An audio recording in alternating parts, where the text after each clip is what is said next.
Vamos direto ao ponto. O universo das compras públicas no Brasil é, literalmente, gigantesco. Estamos falando de um cenário onde investimentos que batem fácil a casa dos bilhões de reais trombam de frente com uma das fiscalizações mais rigorosas do planeta. É um ecossistema super complexo e é exatamente isso que a gente vai desvendar na explicação de hoje. A ideia aqui é mapear os dois lados dessa moeda. De um lado, aquele avanço irresistível da inovação e da inclusão digital, do outro, o peso e a seriedade do controle do governo sobre cifras astronômicas. Para ter uma noção real do peso financeiro dessa história toda, pensa nesse número: 11 bilhões de reais. É muito dinheiro, não é? Pois esse é o valor de um único contrato recente da Petrobras, fechado para construir e operar navios de apoio em alto mar.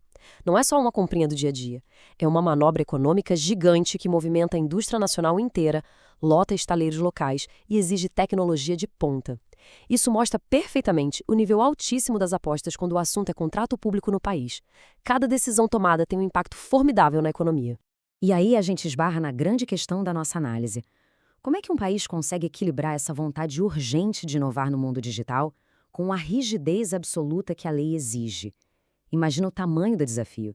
Tem que acelerar o processo, modernizar o sistema inteiro e, ao mesmo tempo, garantir que cada centavo de dinheiro público esteja blindado contra monopólios, irregularidades ou corrupção. É uma verdadeira corda bamba temática, uma tensão que acontece em todos os níveis do governo, desde a prefeitura de uma cidade pequena até as gigantes estatais. Seção 1. O novo cenário das compras públicas. E esse novo cenário é marcado exatamente por uma transição fascinante. A gente está saindo daquela burocracia histórica, super engessada, para entrar num sistema duplo. Acontece tudo ao mesmo tempo. A tecnologia ágil transformando a rotina de quem contrata e uma lupa jurídica mais forte do que nunca em cima de tudo.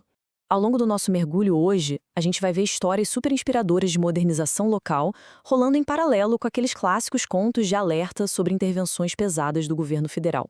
Seção 2. Inovação e inclusão nos municípios. O tamanho dessa mudança no nível municipal é de cair o queixo. Trazendo a nossa lente do macro para o micro, olha só o que está acontecendo em Pernambuco. A Associação Municipalista de lá, a AMUP, adotou faz pouco tempo a plataforma e-compra CNM para 184 cidades. O ganho de eficiência é absurdo. Sabe aquelas aquisições que na realidade antiga demoravam até 3 meses inteirinhos para sair do papel?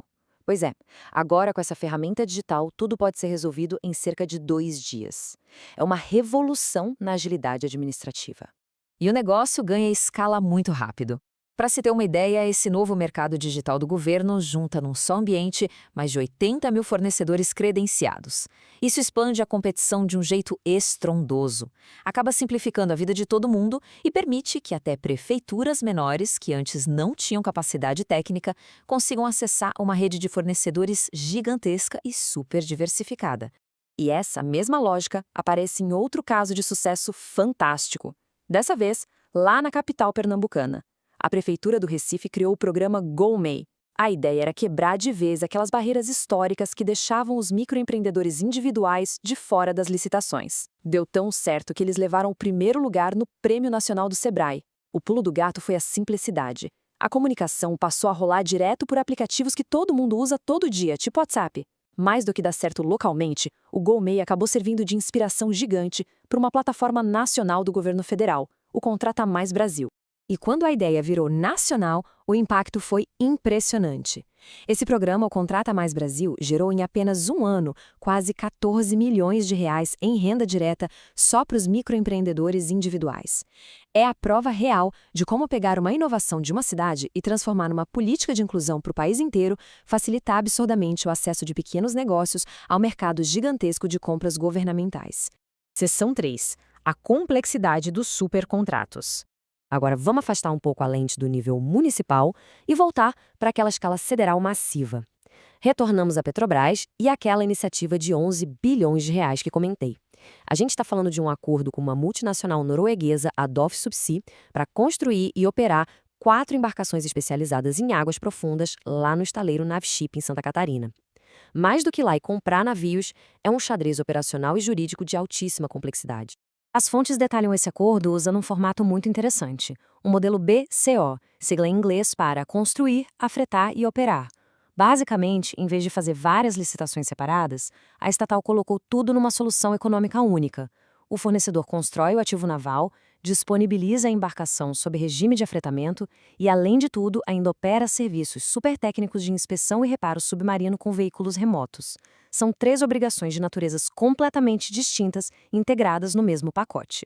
E aqui está o detalhe mais estratégico. Contratos gigantescos como esse funcionam não apenas como compras, mas como grandes ferramentas de política nacional e ambiental. Para começar, tem uma duração atípica de 12 anos, o que dá uma baita previsibilidade. Exigem também índices altíssimos de conteúdo local, dando aquele emporão necessário na indústria naval brasileira. Sem falar que pedem propulsão híbrida para diminuir a poluição. E claro, tudo amarrado pelas regras muito estritas da Lei das Estatais de 2016. E isso fecha perfeitamente com o que os especialistas observam sobre esse cenário. Saca só que um artigo do setor de óleo e gás destaca: o modelo exige maior aderência aos parâmetros formais, ao regulamento interno e aos mecanismos contemporâneos de governança e compliance. Essa frase é a ponte perfeita. Ela nos tira daquele clima de otimismo com a tecnologia e a retomada industrial e joga a gente direto na realidade dura da supervisão federal e da necessidade absoluta de controles legais sobre como o dinheiro público é gasto. Seção 4. Fiscalização e transparência em foco. E para entender a abrangência desse controle, o material mostra investigações rolando ao mesmo tempo, comandadas por grandes órgãos de fiscalização em diferentes instâncias. Para ter uma ideia, a gente tem o Tribunal de Contas da União analisando a Caixa Econômica por causa de uma disputa bilionária. Tem o Supremo Tribunal Federal intervindo na Fundatec, ligada à TV Justiça, devido a questões trabalhistas.